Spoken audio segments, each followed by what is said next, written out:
Olá pessoal, vamos tentar outra vez iniciar essa live, porque a Isabela não estava entrando, então eu convido todo mundo de novo que já estava acompanhando. Denise, Isabela, Rubismark, oi, tá por aí.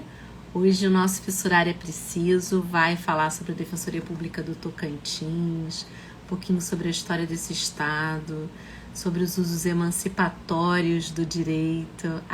Vamos lá. Se agora vai. A Denise também tinha travado, estou esperando o Rubismark. Olá, deu certo, boa noite. Deu certo! Agora, a Renata Tavares, tem um montão de gente por aqui já. Denise, vamos lá, deixa eu ver se agora... Jalapão. Vamos pro Jalapão. Vamos sim. Quero. Isabela, muito obrigada mesmo. Pronto, já estamos aqui, o trio de mulheres, esperando o Rubismark, que está trocando o notebook pelo celular, está lá se organizando. Isabela, eu acho que o meu travou. Oi, desculpa. Então, agora que eu me toquei, que madrugada onde você está, né? Meia-noite, é. Gente, depois é que eu falei, meu, que pessoa ruim, que esquece, que horário de Brasília. Imagina, é uma felicidade estar com vocês. Obrigada, Patrícia, mais uma vez pelo convite. O seu trabalho, a sua dedicação, o seu ânimo são sempre contagiantes e muito inspiradores. Eu que agradeço demais da conta, porque vocês aceitaram entrar nessa... o Rubismark entrou, deixa eu aceitar aqui, ó, convidar. Boa noite, Kaline. Olha aí, o pessoal da Defensoria Pública do Tocantins está aí atento. Ó. Kaline. Boa noite, Kaline. Deixa a Rubismark entrar aqui pra gente fazer o esquenta. Gente, tá travando para todo mundo ou é só para mim? Eu acho que é só a sua. Eu tô achando que é a sua que tá travando também, que tá fazendo assim umas rodinhas. Você tá escutando, gente? Deve ser a internet. Ó, Rubismark, você tem que sair vou ficar no 4G. Vou tentar entrar. Eu vou mudar aqui, tentar ficar só no 4G. Vamos ver. A sua câmera tá ao contrário, Rubismark. Você entrou. Mas, ó. Opa, boa noite. Boa noite. Tudo bem? Denise, Isabela, obrigada. Boa noite, Rubis. Por ser participado. Boa noite para todo mundo. Para Isabela, boa madrugada, porque já são mais de meia-noite lá onde ela tá. Hoje aqui já é amanhã. Já é amanhã. Mas, enfim, assim, essa ideia que está sendo super bem acolhida é uma ideia da gente conversar sobre a Defensoria Pública a partir de um olhar crítico, né? Pensando um defensorar que implique necessariamente num uso, num fazer emancipatório do direito, né? Pensando o direito com todas as suas limitações, porque é uma ferramenta do Senhor, mas que pode produzir algumas fissuras na realidade do dia a dia das pessoas que a gente defende, né? É a primeira live que eu faço depois da vitória maravilhosa que a gente teve no STF, que conseguimos garantir, né, o nosso, não o poder de requisição da defensoria, né, porque nós somos instrumento, mas das pessoas em situação de vulnerabilidade no Brasil. Então, assim, eu tô ainda com aquele friozinho na barriga, né? E sou, assim, muito grata mesmo por vocês terem topado que a gente pudesse trocar uma ideia juntos aqui sobre a Defensoria Pública do Tocantins, sobre as experiências emancipatórias que vocês têm dado conta de realizar, conversar um pouco sobre esse desenho, sabe, Denise? Você que está no Conselho Superior, desse edital que pensa não só nas pessoas negras e indígenas, mas também nas pessoas quilombolas, o quanto que isso é um olhar bastante peculiar do Estado.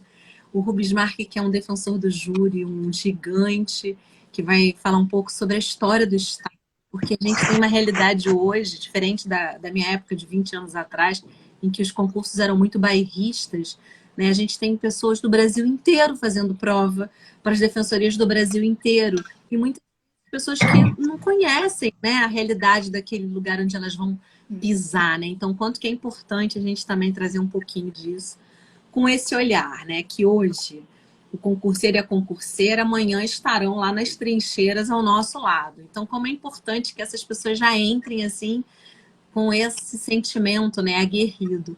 E o como que é contraditório quando, por exemplo, a gente lê aqui, como eu recebi de uma aluna, num grupo de WhatsApp que ela participa, que falando sobre, fazendo uma crítica ao edital tão incrível, porque eu li aqui da Defensoria Pública do Ceará, sem cláusula de barreira, né?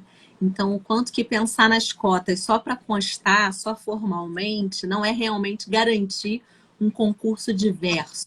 E o que o compromisso do defensorado, ele passa também por essa consciência da função das cotas como uma estratégia para enfrentar aí o racismo estrutural, às vezes o classismo, nas defensorias que pensam cotas também em razão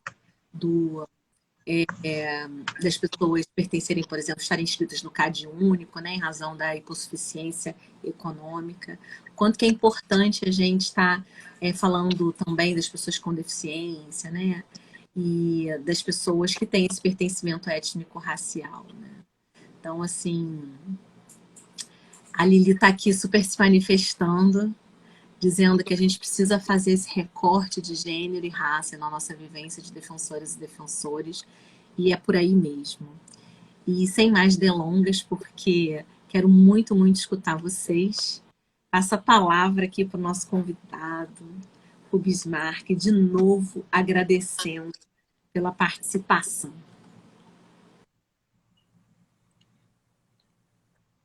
Obrigado, boa noite, Patrícia, Denise, Isabela, todos e todas aqui que nos acompanham nesse momento. Obrigado, Patrícia, pelo convite, satisfação. É muito grande de estar aqui e conversar com as pessoas que postulam vir para o nosso estado do Tocantins, para a nossa Defensoria Pública.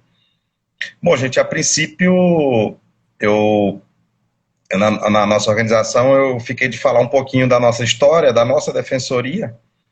Assim, eu vou buscar dar um enfoque da defensoria, da nosso histórico, da nossa instituição, fazendo alusão ao histórico dos concursos da defensoria. Nós tivemos até hoje 3 concursos apenas, para vocês verem como a nossa instituição é nova.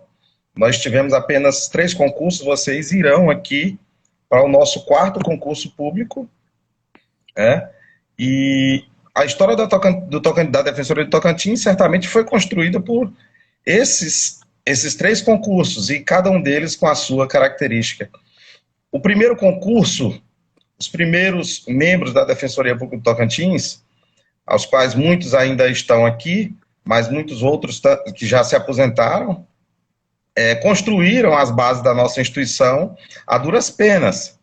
A Defensoria do Tocantins, não diferente de muitas outras defensorias do Brasil, tinha aqui o status de uma mera secretaria de Estado. Nós éramos Estado, um verdadeiro apêndice, e digamos que era uma secretaria pequena, efetivamente. Não era nenhuma secretaria de relevo com orçamento grande, não. Era uma pequena secretaria que se fazia presente apenas nas cidades maiores do estado. Na cidade de Araguaína, na cidade de Gurupi e umas poucas outras próximas da capital. E esse primeiro concurso teve realmente o desafio de resistir para efetivamente existir. E isso no sentido literal mesmo, porque nós tivemos aqui experiências inglórias, que inclusive foi até a extirpação da defensoria do organograma institucional do nosso estado. A defensoria chegou a ser extinta aqui no Tocantins por uma emenda constitucional, e o retorno da nossa instituição para o organograma institucional foi uma luta muito intensa à época. esses cenários o primeiro concurso experimentou. E naquela época existia nomeações, defensor ad hoc, essas coisas que hoje é impensável, o pessoal praticamente não consegue acreditar que possa ter existido, mas isso era comum aqui no estado. E no aspecto de valorização da carreira, a defensoria não tinha o reconhecimento vencimental, não tinha uma boa estrutura de trabalho, era algo realmente muito aquém da nossa realidade atual. O segundo concurso, em meados de 2006, do qual eu e Denise aqui fazemos parte, foi uma inauguração de um novo tempo, quando, de fato, a defensoria passou a chegar no estado inteiro, ou pelo menos quase todo nele. Vocês que fazem concurso de defensoria devem saber que, na maioria dos estados, a defensoria não tem ainda a capacidade de estar presente nas comarcas, todas as comarcas. Então, foi um anseio, um sonho que veio a se passar a se tornar realidade com o segundo concurso. Isso se consolidou com o terceiro concurso, do qual a Isabela faz parte, e outros colegas, e estruturou efetivamente a nossa defensoria. Hoje nós podemos dizer que a defensoria do Tocantins é uma das defensorias do Brasil que consegue ter uma estrutura física suficiente para você efetivamente exercer a função defensorial. Nós, por mais que não tenhamos prédio próprio em todas as comarcas, com prédios alugados, local de trabalho, de maneira propiciar que ele possa exercer a sua função. Para você ter uma ideia, quando eu tomei posse, me entregaram uma caneta e uma cadeira, e uma folha de papel para eu atender o povo. Era isso que a gente tinha. Hoje, a estrutura é bem mais salutar, digamos assim. E o quarto concurso, cada concurso chega com a sua, digamos assim, a sua bandeira, a sua característica. Certamente esse quarto concurso virá para não nos deixar nós perdermos a relevância que nós adquirimos com o tempo.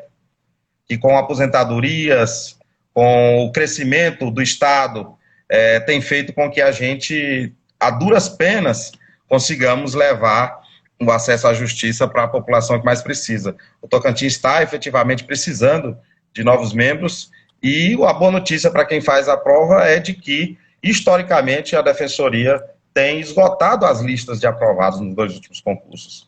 E vagas muitas, apesar das apenas 3 previstas no edital, mas muitas vagas existentes. Então, basicamente, era esse introito aí, Patrícia.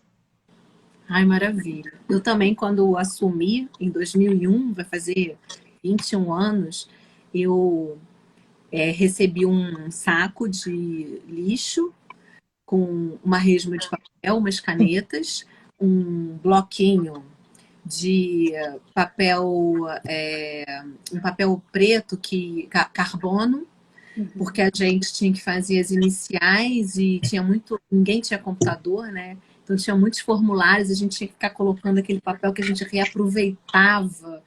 Era uma loucura, realmente, e a gente ocupava espaços assim, emprestados nos órgãos. Então é bacana poder testemunhar esse crescimento institucional, né?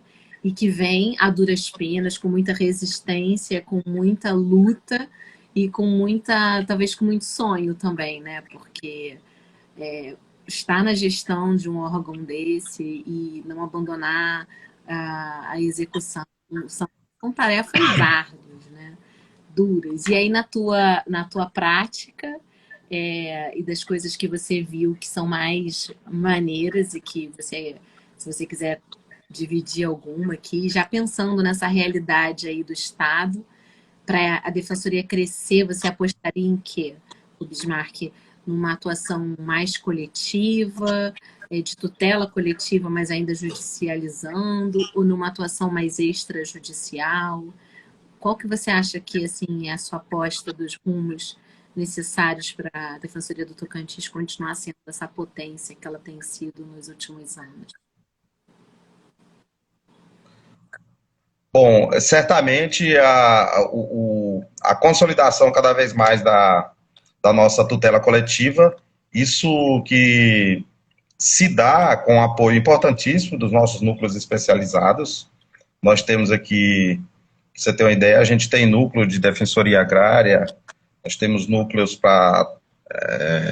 de atuação, núcleo de direitos humanos, núcleo para atuação no âmbito da defesa ao preso, na DEP, núcleo especializado em tribunal do júri, etc. Muitos núcleos especializados que vai permitir com que esses novos colegas que cheguem com essa visão da tutela coletiva, essa visão macro, vai ter e precisa que a defensoria permaneça. Nós não somos, digamos assim, totalmente crus nesse aspecto. A Defensoria do Tocantins tem um grande trabalho nesse sentido, e eu acho que esse fortalecimento vai ser importantíssimo. Mas eu costumo dizer que no Tocantins, nós somos um estado de uma população, comparado com a realidade nacional, tantos estados, assim, nós temos uma população que nos permite uma ligação até mais direta com os assistidos, com a população vulnerável.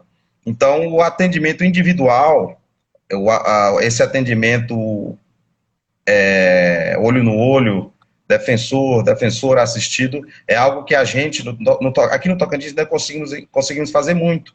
Então, com a realidade, com a chegada da pandemia, e esses atendimentos passando a se dar também do modo virtual, nós temos muito desafio, que é não perder esse olho no olho, esse calor humano que nós estabelecemos, esse contato direto com o assistido que, assim, pra você ter uma ideia, Patrícia, é que no Tocantins ainda, até agora com a pandemia, a gente arrefeceu isso, mas as pessoas nos conhecem pelo nome. Eu conheço muitos assistidos, muitos mesmo pelo nome, a gente ainda guarda com carinho o nome dos assistidos, quase todos, eu diria, por exemplo, nas comarcas pequenas. Vocês que virão tomar posse aqui, vocês vão ver que vocês vão conhecer todo mundo da comarca praticamente. Então é uma realidade de um estado onde a população não é tão grande. Nós somos um estado grande em extensão territorial, mas não temos uma população tão grande em comparação a outros estados. Então, fazer essa ponderação de fazer uma forte atuação coletiva, mas permanecendo com esse vínculo, com essa ligação direta com o assistido, eu acho que é um grande desafio. E tendo consciência de que o direito, ele é uma técnica. Eu costumo dizer que há muito tempo eu já... Isso numa discussão acadêmica, não vou nem trazer para cá, mas assim... o direito é cada vez menos ciência, para mim, pelo menos. O direito é uma técnica que nos vale, nós somos, digamos assim, jogadores especializados, e toda essa nossa expertise a gente deve colocar à disposição da nossa atividade fim, mas sabendo que o direito ele tem limitações, e daí a importância de contato com os organismos vivos da sociedade, os movimentos sociais, e com o povo, efetivamente, para a gente conhecer o que esse nosso Estado precisa, que é tanta coisa, muitas necessidades básicas. Perfeito. E aí eu acho que você levantou uma bola maravilhosa para Isabela, que eu sei que estuda a teoria crítica dos direitos humanos, cujo fundamento é exatamente esse, né? O fundamento dos direitos humanos, as razões que justificam, né, os direitos humanos, a existência desses direitos e a nossa função promocional desses direitos está exatamente no fundamento sócio-histórico, nos movimentos sociais, nas lutas sociais que a gente precisa reverberar para dentro, por dentro do sistema de justiça, né?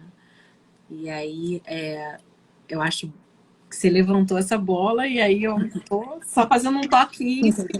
Quem tem que cortar essa bola lindamente é a Isabela, que é uma pesquisadora maravilhosa, doutoranda e super estudiosa aí da teoria crítica dos direitos humanos. Alguém que eu admiro profundamente. Sou muito grata de novo, agradeço você estar aqui hoje com a gente. Palavra é tua. Obrigada, Patrícia, pelas suas palavras tão gentis. Eu quero antes saudar todas e todos que estão nos acompanhando. Quero dizer, né, para as futuras e futuros colegas que estão aqui presentes, espero que estejam sim, né, aqui presentes colegas né, nossas futuras e futuros colegas, e quero dizer que quero colocar a intenção de que essa conversa aqui nesse momento seja um momento para revigorá-las e revigorá-los de alguma forma. Eu sei que nós estamos já assim na reta final para o concurso, e sei que é um momento cansativo, é um momento difícil, é um momento desafiador, né? Eu tenho muito presente isso que eu vivi em 2013, antes de ingressar no concurso de 2012, né, que foi até meados de 2013. Então, eu queria colocar essa intenção solidária e afetuosa de que essa conversa seja revigorante e que seja, de fato, um reforço para esse convite de virem para o Tocantins. E é isso, Patrícia, enquanto o Rubens Mark falava, eu pensava mesmo isso, em como a atuação da Defensoria no Tocantins é de fato muito propícia e um ambiente muito pulsante para nós convocarmos, nos lembrarmos e mobilizarmos tudo isso que a gente estuda na teoria crítica dos direitos humanos.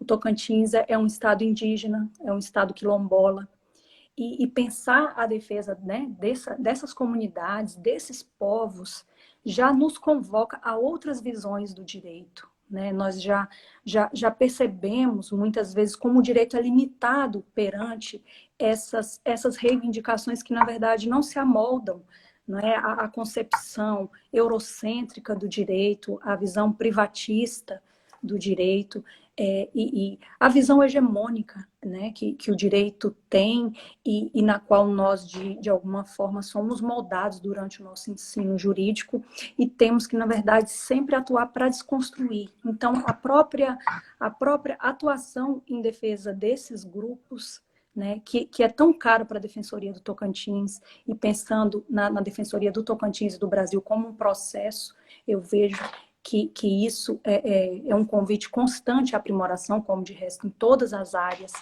mas, de fato, isso nos desafia a essa formação hegemônica, a essa formação muito limitada, quando nós vamos pensar, por exemplo, no atendimento de demandas de uma comunidade quilombola, em toda a lógica que está ali presente, né? É uma lógica, a lógica da propriedade já de cara é uma outra lógica, então não é uma propriedade individual, né? A demanda pela propriedade, pela posse, né? É uma demanda coletiva. Então, todas as lógicas, né, do nosso regime de pensamento, né? O capitalismo não é só um regime econômico, é um regime de pensamento, e muitas vezes nós nos debruçamos com os limites que muito estreitos que esse regime nos apresenta, né? E os povos indígenas e as comunidades quilombolas exteriorizam isso.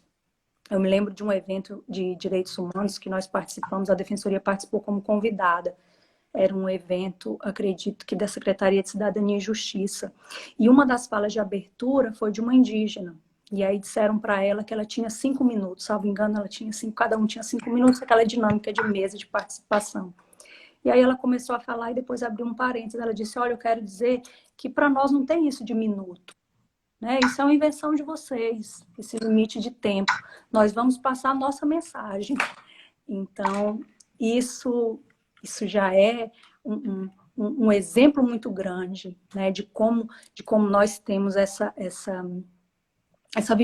visão homogeneizante, essa visão que impõe concepções, medidas, ritos para os povos indígenas e que nos apresentam dentro das suas cosmovisões outros parâmetros, outras perspectivas.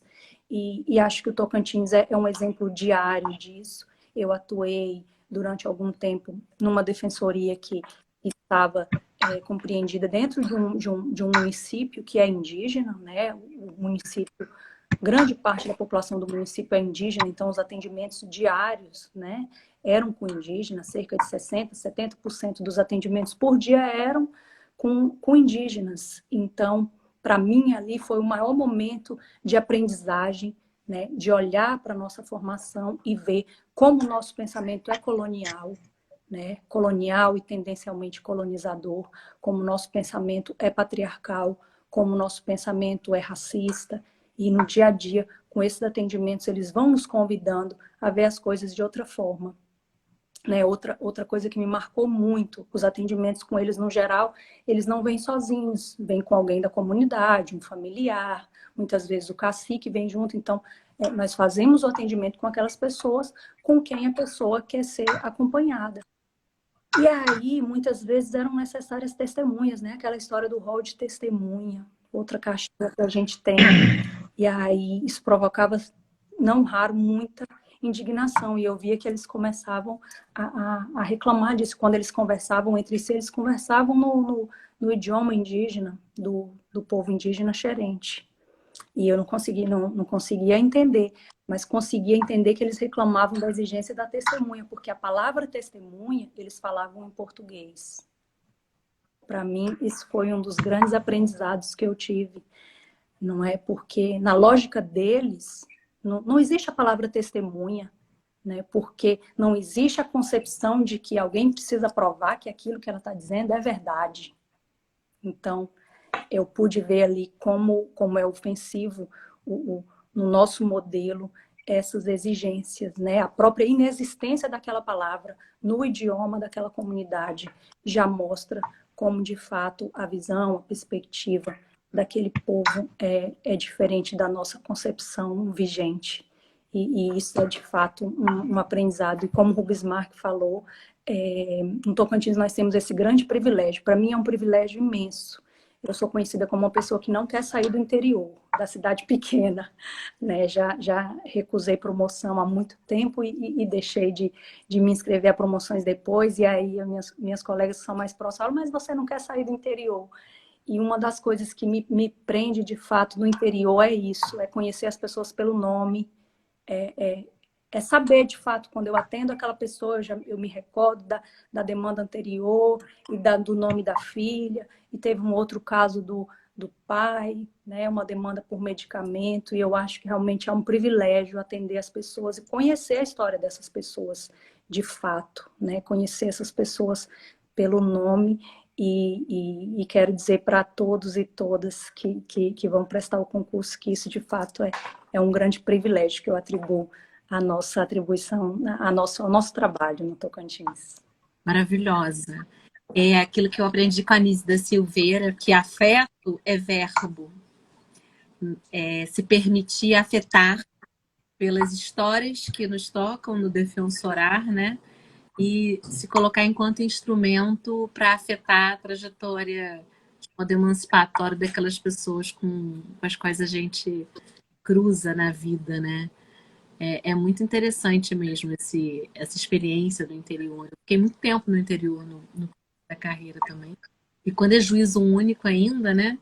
As pessoas te conhecem, né? Eu me lembro que uma vez eu estava em Japeri, que é um município bastante pobre aqui no Rio, e aí eu fui pegar um biscoito, parei o carro antes de chegar no fórum, pegar um biscoito, e aí tinha aquelas pessoas com o microfone, assim, fazendo propaganda. Até a doutora Patrícia vai comprar, eu não sabia de pagar. Mas é um pouco isso, né, dessa vida, né? E esse compromisso de ter cara, né, da defensoria se colocar. E aí eu acho que é importante a gente refletir também sobre o que da instituição, né, da instituição pública, da institucionalidade, como alguma coisa que tem que ser independente de quem está ali na prática, naquele momento, mas o quanto que nós precisamos dos defensores e das defensoras para fazer a instituição acontecer, fazer fluir a política pública de acesso à justiça. E daí não adianta só pensar em capacitação, é necessário pensar em sensibilização para a gente chegar nesse aprendizado aí de que o é verbo, de que a gente tem que treinar mais a escutatória do que a oratória, porque se a gente não tem um bom ouvido, uma escuta ativa, a gente não dá conta de reverberar essa voz para dentro das demandas, né, ou extrajudiciais ou judiciais. Então, o quanto que essa sensibilização, que é a expressão até que as 100 regras de Brasília utilizam, né, em não capacitação, nem formação, elas falam em sensibilização e alfabetização. Elas falam em alfabetização jurídica das pessoas que estão em situação de pobreza, né, pensada como causa de exclusão social, mas falam em sensibilização dos atores e atrizes do sistema de justiça. E aí, Denise, passando a bola e a batata para você, a Mariana colocou aqui, ó, escutar o inaudível. Bem poética essa colocação. Mas aí, passando a bola para você, em que medida essas vagas específicas para indígenas, para quilombolas, para pessoas negras, pode impactar nesse desenho de defensoria no Tocantins e pode reverberar, inclusive, nesse diapasão aí do sensibilizar, né?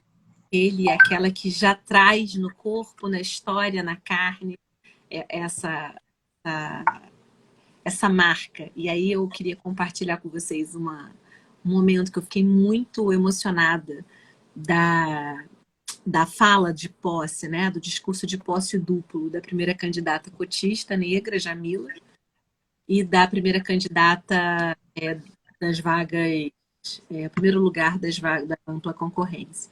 E Jamila, em um determinado momento da fala, diz que ela não está por ela, está por todos os ancestrais, enfim, faz um discurso maravilhoso, coloca como mulher negra.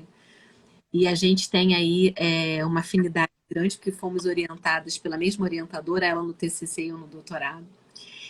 E aí, quando termina essa fala, ela desce do palco, e aí ela me vê lá, professora, quero tirar uma foto. Eu, claro, quando a gente ia tirar foto, aparece o administrador do Teatro Municipal, onde tinha sido a posse, pediu licença, pediu desculpa, mas ele tinha que dizer para ela que aquilo que ela falou tocou a alma dele, que ele se sentiu representado. E aí ele ficou super emocionado. Só de contar, eu também tô.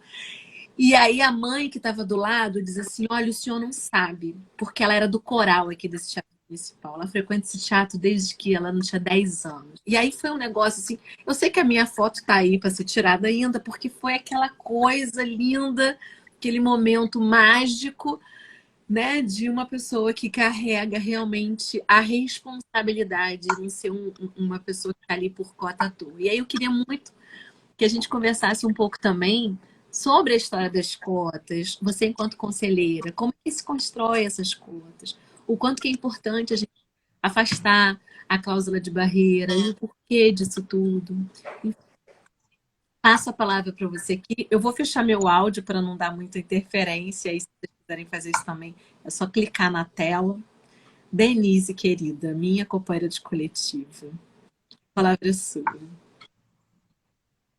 Boa noite, Patrícia, Isabela, Bismarck, todas as pessoas que estão nos acompanhando nessa live, que vão assistir, né, posteriormente.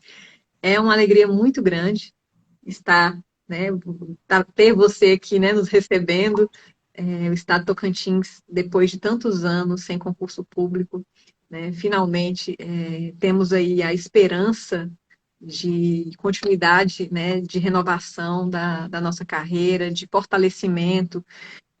A Defensoria Pública do Estado do Tocantins tem uma missão muito grande, porque o grande contingente a maioria do contingente populacional do Estado é assistido, né, usuário da Defensoria Pública em potencial.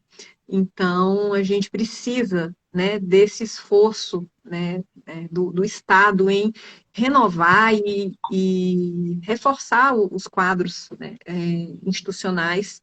E esse concurso para nós é, né, essa esperança e essa expectativa desse sangue novo que vai chegar para nos enfileirarmos, né, nas trincheiras de resistência e na busca, né, da plenitude dos direitos humanos da nossa população. Enfim, sobre essa questão que você me coloca, né, é algo que também me toca de maneira muito, como mulher negra. Participei ativamente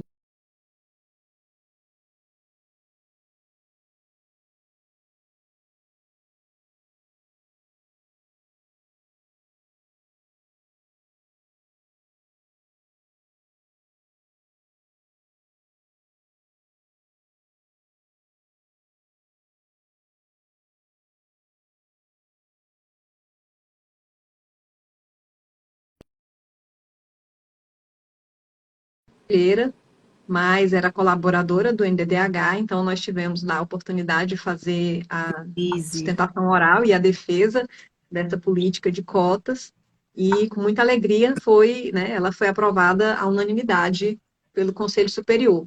Isso ainda em 2016. E de lá para cá nós nunca mais tivemos concurso público, né? Como foi falado pelos colegas, o último concurso foi em 2013. Então essa política ficou em stand-by dentro da Defensoria Pública. E aí agora, mais recentemente, no ano passado, eu, lá, conselheira da Defensoria Pública, nós apreciamos uma proposta de majoração da política de cotas. Antes elas eram de 20%, e agora, né, já está vigorando para esse concurso, ela está no patamar de 30%. E o público-alvo, né, é a população negra, indígena e quilombola, que venham, né, os candidatos que venham a se inscrever nessa condição, tendo, né, a seguinte particularidade: a população negra, né, os candidatos autodeclarados negros, eles passam por uma comissão de heteroidentificação para a verificação, né, da sua pertença étnico-racial, porque a autodeclaração, ela goza de presunção relativa de veracidade, e ela precisa, então, ser verificada pela banca de heteroidentificação. E o candidato indígena ou quilombola vai comprovar também, né, a sua identidade através, né, de documentos que comprovem, né, essa sua pertença, né, desse grupo étnico. E nós temos também uma aprovação, que é uma resolução que é muito importante também do Conselho Superior, que vai impactar nesse concurso, e aí eu chamo a atenção dos candidatos e das candidatas, que observe a resolução 210 do Conselho Superior, porque é uma resolução que determina, né, a obrigatoriedade da inclusão dos temas de racismo estrutural e das relações de gêneros no concurso, né, no concurso da Defensoria Pública. Então, cada grupo de matéria do edital, ela vai ter que ter uma questão, né, que aborde o racismo estrutural e as questões das relações de gênero. Então, a política de cotas, por si só, ela é, né, uma ação afirmativa que visa subverter esse racismo estrutural, que se manifesta através do racismo institucional, que é a ausência, né, quase que não digamos total, mas assim, uma presença muito irrisória de pessoas negras no sistema de justiça. E na Defensoria Pública não é diferente. Então, ver a efetividade dessa política de cotas, para nós, é uma grande alegria. Só que a gente vai passar por um concurso, ele tem, ao todo, 6 fases, né, incluindo aí fases de avaliação de títulos, avaliação de vida pregressa, e só ao final, Patrícia, que nós vamos realmente fazer, né, essa avaliação de que, né, se a política está ou não efetiva. Porque a gente sabe, né, que nessa estrutura institucional, muitas vezes só, né, uma cota ela não é necessária. E a política de cotas, como qualquer ação afirmativa, ela precisa ser aperfeiçoada a todo momento, né? O Rio de Janeiro, eu acompanhei, passou por um aperfeiçoamento profundo, e o resultado, né, foi possível se verificar. A Defensoria Pública do Estado do Tocantins deve passar por esse mesmo caminho. A gente ainda não conseguiu, por exemplo, tirar a cláusula de barreira para os cotistas. A gente aumentou um pouco o contingente, né? Para a ampla concorrência existe, né, uma previsão de vaga para os 200 classificados, e os cotistas, os 60 classificados. Será que essa majoração é suficiente, ou realmente nós precisamos trabalhar com a retirada dessa cláusula de barreira? Só o resultado desse concurso é que vai, né, nos dar essa resposta. Porque até a constituição da nossa prova, ela é um pouco diferente, né, da prova do Rio, né? Então, a gente tem primeiro uma prova objetiva, aí depois que a gente vai para a discursiva, aí vai para a prova de tribuna, prova oral, aí depois de tribuna. Então, é uma organização, né, um pouco diferenciada. Então, nós vamos estamos aí na expectativa de que efetivamente a política ela se torne efetiva. E um outro dado muito importante a nível de defensorias públicas, onde está incluída a Defensoria Pública do Tocantins, é que na última semana houve, né, a assinatura do documento, que é a Carta da Bahia, que é um compromisso de todas as defensorias públicas do país pela plena efetividade das políticas de ações afirmativas no interior das defensorias públicas. Então, esse documento, ele vem, né, com uma série de 10 itens de compromissos, né? Então, eu acho interessante os candidatos conhecerem esse documento, porque como o tema racismo estrutural, ele vai perpassar por todos os grupos de matérias, é possível, né, como é um tema recente, que, né, isso venha, de certa forma, né, incluir, né, em alguma pergunta, em algum enunciado. Eu acho interessante os candidatos observarem. Um outro ponto que toca muito a questão, que também é um desdobramento do racismo estrutural, e que também, isso já trabalhando mais a questão das comunidades quilombolas, que é também uma questão que foi muito polêmica aqui no estado e é recente, foi uma lei estadual que aprovou a concessão pública para exploração do Parque Estadual do Jalapão, que é um território quilombola. Então, houve, né,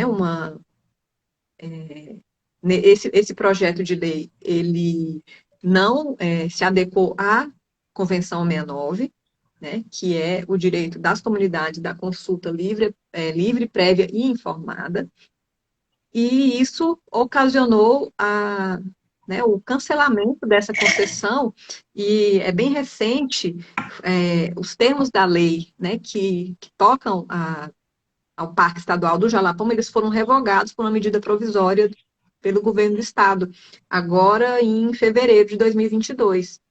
Então, o edital tem, né, um campo específico que trata dos direitos quilombolas, e as comunidades quilombolas do Tocantins sofreram essa ameaça dos seus direitos, e, né, a Convenção 69, então, eu acho que é algo que deve, né, ser bem estudada pelos colegas, tanto para a prova, mas também, principalmente, pela atuação, porque como nós somos um estado quilombola, um estado indígena, não é raro, né, às vezes até é corriqueiro que existam violações sistemáticas dos direitos dessas comunidades. Então, o que a gente espera é que os colegas que venham tenham pleno conhecimento e saibam, né, das ferramentas para proteger o nosso povo tocantinense. Maravilhosa. Inclusive, deixa eu falar, acho que dentro desse tema tem um que dialoga com o Direito Internacional dos Direitos Humanos e demais com a nossa prática, que é o tema do controle de convencionalidade, que pode cair em todas as matérias. E é por essa janela que talvez a gente veja, né, o tema da interseccionalidade, gênero, raça, classe, sendo cobrado, seja numa prova de direito penal, execução penal, o direito da pessoa privada de liberdade. Imagina uma mulher indígena privada de liberdade.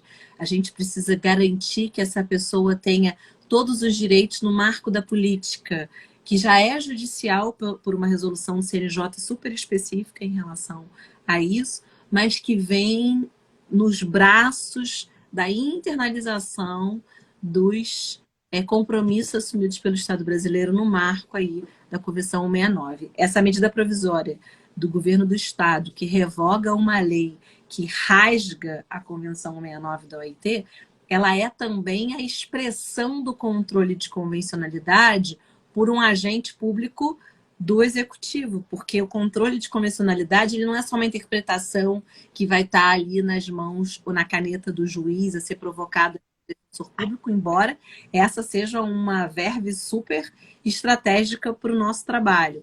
Mas também, enquanto executivo, enquanto legislativo, esse controle de convencionalidade também vai estar sendo concretizado, densificado. E por esse caminho a gente vai vendo aí. Você falou vários temas, e aí eu vou catar essas resoluções na internet. A carta, né, da Bahia é super importante mesmo, que ela vai falar para além de uma reserva formal de vagas, um compromisso de conteúdo no enfrentamento ao racismo institucional, né, de um passo a passo para isso ser um efetivo combate à exclusão dentro da carreira. Vou colocar lá no nosso grupo do Telegram, que eu tenho um grupo aberto, geral. E, Patrícia, isso que você colocou, fazer só reforçar essa informação que você colocou, que é muito importante. Não basta as defensorias públicas garantirem o percentual de 30% de vaga, né, para as pessoas negras, indígenas e quilombolas, mas deve fazer todo o esforço para que elas sejam efetivamente cumpridas.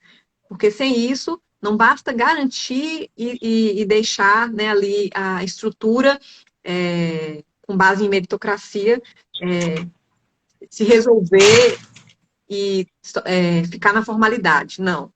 Essas vagas, elas precisam ser efetivamente cumpridas. Então, a partir do momento que termina um concurso, 30%, que seria o mínimo, né, que a gente espera, não foi preenchido, né, pela diversidade né, que as pessoas negras, indígenas e quilombolas nos trazem, a instituição precisa rever e né, aperfeiçoando os mecanismos. É isso que a gente vai ficar observando, né, nesse concurso, né, torcendo para que elas já sejam plenamente efetivas, mas caso contrário, precisa sim no compromisso institucional para torná-las, né, plenamente efetivas. E aí, um dos grandes baratos, né, desse edital e que você traz nessa resolução do Conselho Superior 210 é a obrigatoriedade de se cobrar a interseccionalidade em qualquer que seja a disciplina, é quase que uma garantia de que a pessoa tem que compreender aquele conteúdo para poder ser aprovado no concurso. Não basta decorar aquelas outras coisas da teoria tradicional. Tem que entender, né, a pessoa que está nessa zona do não ser e que sofre essas opressões reforçadas, para dialogar aqui com Tula Pires, né, Lélia Gonzalez, Franz Fanon, pensar, né, que o direito vai cortar ali, né, a zona do ser e a zona do não ser, e que nós vamos usar esse instrumento criado pela zona do ser para a zona do ser numa estratégia de buscar um uso emancipatório para resgatar quem está na zona do não ser, que é o não heterossexual, que é o não branco, que é o não católico, é o não cis, né? Enfim, é um desafio, né? O defensorar, ele se inscreve, se escreve, se conjuga nesse desafio, né? Esse desafio de resistir sempre, de se reescrever sempre. A gente teve uma experiência de vaga reservada formalmente e ninguém, né, uma foto só de pessoas brancas. Aí teve muita crítica, a crítica foi escutada pelo gestor, né, pelo defensor geral, e a gente fez o dever de casa e nos adequamos, né, fizemos um edital diferente. Mesmo assim, não está perfeito. A gente ainda tem que continuar aprendendo e escrevendo. E isso está muito na linha do que é a crítica, né? A teoria crítica é a capacidade de, quando a gente encontra um lugar de conforto, a gente dizer, tem alguma coisa que está errada. Porque a lógica é o desconforto. A gente tem que procurar sempre esse desconforto para continuar em movimento e nunca estagnar, né? E da fala de vocês vem muitas coisas, né? Vem a coisa de que o interesse público para a defensoria pública, para a tutela coletiva principalmente, ele não pode vir da cabeça do defensor, ele tem que ser colhido a partir das falas das pessoas que a gente defende e percebido para ser então transformado nessa demanda coletiva. Tem que ser a partir de uma escutatória dos movimentos sociais, dessa afinidade, desse compromisso de estar em diálogo, para que a gente não anule as vozes a partir da nossa atuação, pelo contrário, que a gente possa ser fone dessas lutas e dessas vozes, e que a gente tenha esse compromisso, né, principalmente os nossos futuros colegas aí do Tocantins tenham esse compromisso político, ético, filosófico, prático, defensorial com os grupos, né, que constituem a maioria do território do Tocantins, né, os grupos quilombolas, os grupos indígenas, os grupos que sofrem essa discriminação em razão da pertença étnico-racial. E aí eu queria trazer para a roda um conceito que eu aprendi há pouco tempo no relatório sobre direitos humanos para o Brasil, da Comissão Interamericana, que quando vai analisar essa situação de discriminação estrutural produzida pelo racismo, né, pela discriminação socioeconômica, vai trazer a pobreza, esse fenômeno multidimensional, enquanto discriminação socioeconômica, e vai dizer que as pessoas que estão no foco dessas discriminações, que a gente poderia traduzir lá pelo feminismo negro, né, como aquelas pessoas que são alvo da discriminação interseccional, são pessoas que sofrem violações interdependentes de direitos humanos. E acho que talvez seja uma forma da gente ligar essas coisas todas que a gente está conversando também, sabe? Queria ouvir vocês. Porque a interdependência é uma característica dos direitos humanos. Os direitos humanos são interdependentes, indivisíveis. Só que a comissão usou essa característica para localizar o tipo de violação sofrida. E do outro lado da moeda, para o Estado, fica o quê? Fica uma obrigação reforçada, porque aquela pessoa não está ali só por uma situação de vulnerabilidade, pela privação de liberdade, por exemplo, ou qualquer outro gênero, mas por várias, né? Gênero, raça, classe via discriminação socioeconômica, que é o termo lá jurídico que o sistema interamericano tem falado, né? E nós, enquanto defensores e defensoras públicos, de que modo nós vamos instrumentalizar uma luta por dignidade para dar conta de enfrentar essas violações interdependentes de direitos humanos. Me parece que esse é um desafio posto para a gente na prática da nossa lide individual e para a gestão da defensoria, porque simplesmente a criação de órgãos temáticos, por exemplo, não dá conta de olhar a pessoa no epicentro dessa imbricação de causas de opressão, sabe? Porque o núcleo da mulher vai olhar a mulher, mas se ela estiver privada de liberdade, vai para o núcleo do preso, mas se for uma situação de quilombola, vai para o núcleo de direitos humanos. E aí a gente não continua produzindo a violação, porque a gente não dá conta de olhar de modo holístico para essa pessoa. Enfim, aqui eu estou fazendo uma reflexão mais alta por tudo aquilo que vocês colocaram, mas eu queria ouvir um pouco de vocês sobre isso, porque me parece que é um desafio, assim, para as instituições, né? Não separar só por tema, mas olhar aquela pessoa na sua integralidade. Como que a gente vai dar conta desse negócio, sabe?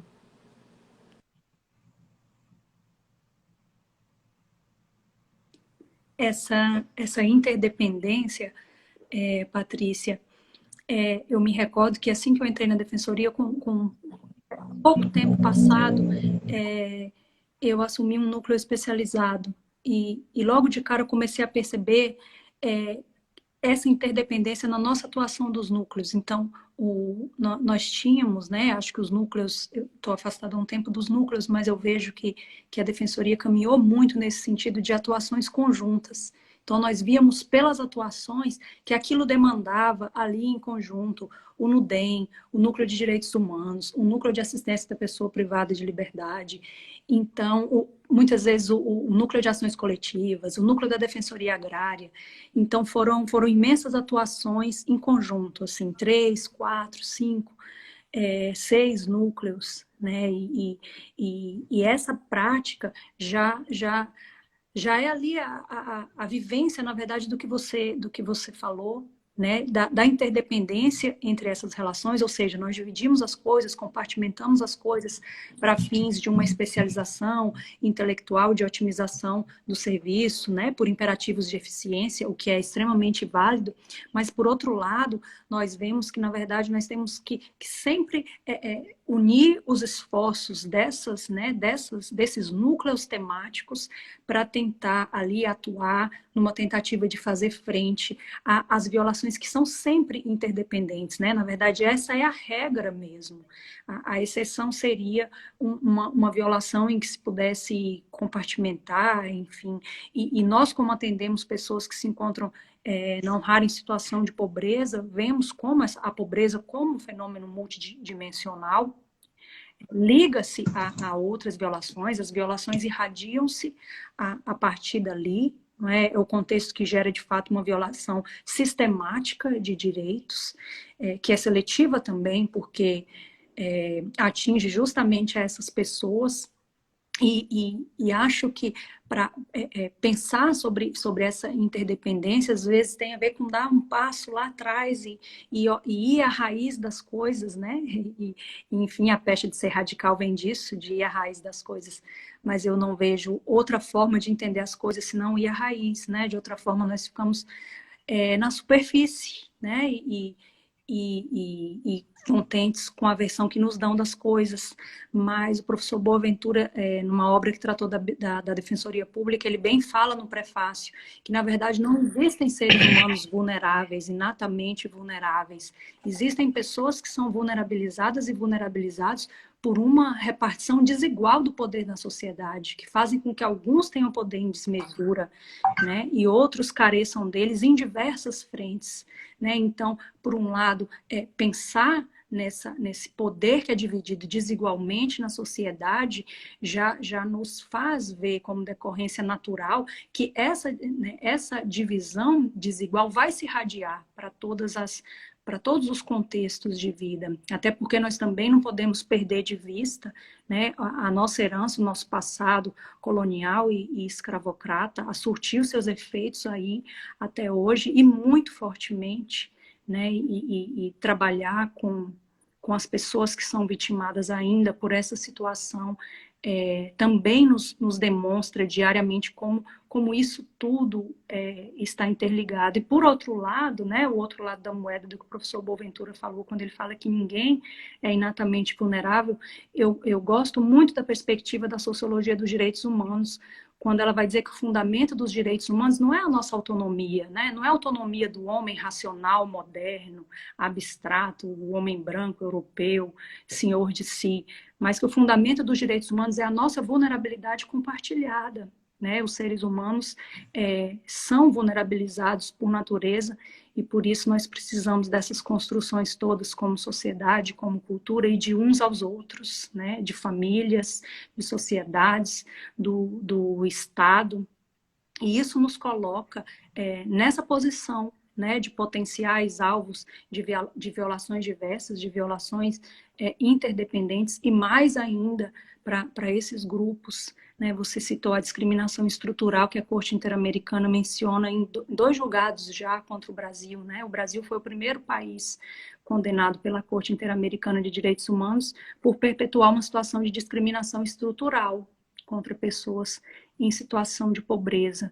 Então, e a raiz das coisas também tem a ver com isso, né? Nós vamos, a essas pessoas e a essa sociedade que nós vamos servir, né? Não é em Oslo, não é na Dinamarca, é no Brasil, é na América Latina, é no Tocantins, que é o estado mais novo do Brasil, mas que já existia, né? Muitas vezes, é o estado novo, como se ele tivesse passado a existir em 88, nós já estávamos lá. Como diz bem a minha amiga Denise, o ADCT, quando cria o Tocantins, tem natureza declaratória, não constitutiva.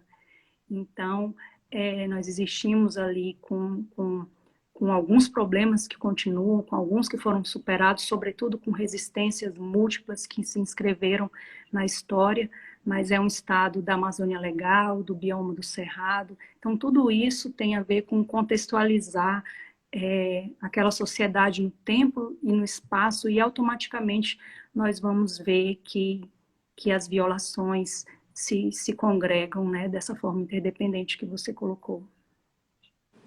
Maravilhosa, gente. Vocês querem colocar mais alguma coisa sobre esse tema? Trazer mais alguma outra? Uma dica de última hora para os nossos colegas? para as nossas colegas. Nesse tema da interdependência das coisas, a Isabela falando, e eu lembrando aqui que eu tenho um júri para fazer de um índio para o mês que vem.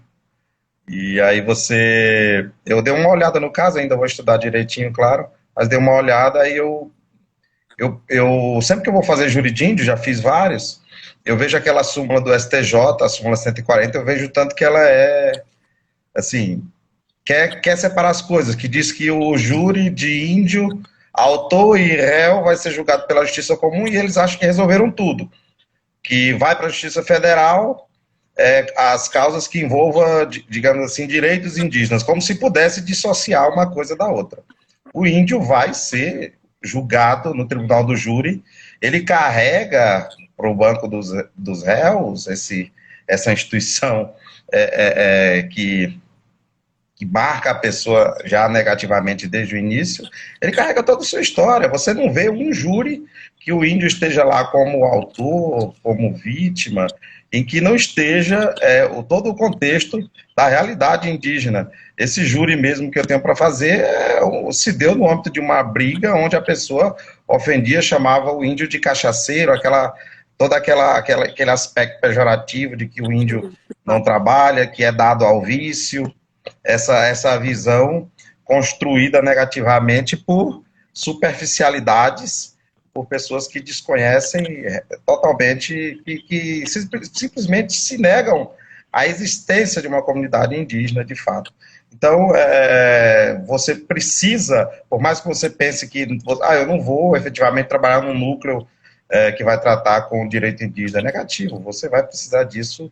Nosso Estado tem essa realidade. Numa vara de família, você pode lidar, igual eu já tive que lidar com disputa de guarda, onde a criança está lá dentro de uma aldeia indígena e o pai não indígena, efetivamente, querendo ver a criança, e a gente tem que levar ao conhecimento das instituições jurídicas, das instituições formais, o direito ali presente dentro daquela comunidade indígena. Acesso àquele local, conversar com o cacique, conversar com os líderes, os anciãos. Então, são coisas que vai deixar qualquer um que venha, digamos assim, às vezes cru dessa realidade, com muita vontade de conhecer para poder efetivamente fazer a defesa desses direitos de maneira efetiva e não superficial, como essa súmula aí. Eu acho ela até engraçada, para não dizer outra coisa às vezes. Priorizando, né, a mediação sempre, né? Tá lá nas regras de Brasília também essa situação. Perfeito esse tema aí que você trouxe da vara de família, que mistura essa questão, né, de pertencimento étnico-racial, as questões de gênero, né, e um dos caminhos importantes é a gente buscar esse poder defensorial não vinculado ao sistema de justiça formal, né, o poder judiciário, porque o dizer o direito não dá conta dessa dinâmica da vida, né? É isso aí, os desafios são muitos. Denise.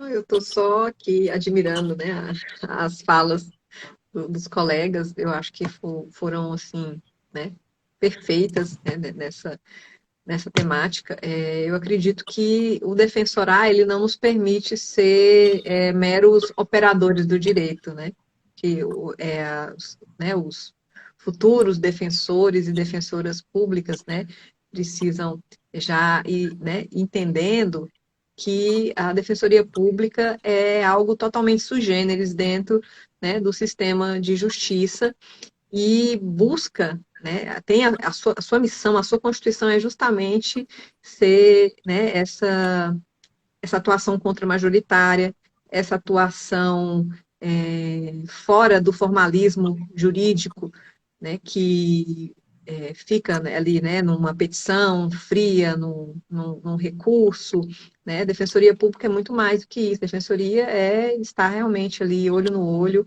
né, do usuário do serviço, de entender que nós, né, não é aquele olhar tutelar que o nosso assistido, né, precisa, muito pelo contrário, né, a gente precisa ser ferramenta de emancipação, né? Uma das ferramentas de emancipação da população é ser justamente aquilo que você fala, né? Megafone de lutas. Né? As lutas estão aí, elas estão postas, e a função do defensor público é viabilizar, né, da melhor forma possível, né, que as pessoas acessem, né, aquilo que lhes é de direito, né, né, conquistem, né, a plena cidadania, né, a plena dignidade da pessoa humana, e que deixem, né, de estar vulnerabilizados. Né. E eu acho que a nossa formação jurídica tradicional, ela peca, né, muito nessa função de dar, né, essa visão emancipatória do direito, e nos coloca muitas vezes ali, né, como um tutor, né, do direito, né? A gente é o doutor, o assistido não tem voz, a gente deve falar sempre por ele. E né, a atuação defensorial, ela vem, né, para dissolver, né, a atuação defensorial, que realmente, né, tem compromisso com a transformação social, ela deve subverter essa lógica. E é isso que nós aqui no Tocantins esperamos, né, dos nossos futuros colegas, né? Estamos ansiosos, né, pela chegada deles. Maravilhosa. E aí eu vou fechar só com uma dica de que vocês têm que ler a tese de Cláudia Aguirre, tá? Com futuros concurseiros e concurseiras.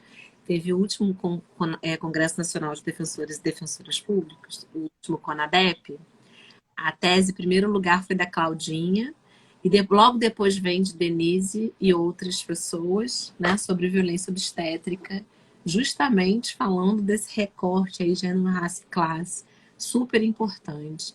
Eu acho que são temas muito quentes, porque a Cláudia, ela organiza a partir da atuação dela em Cruzeiro do Sul, no Acre, interior do Acre, né, um estado super indígena também, e com muita necessidade de atuação da defensoria, rompendo essa lógica tutelar aí, da qual a Denise falou.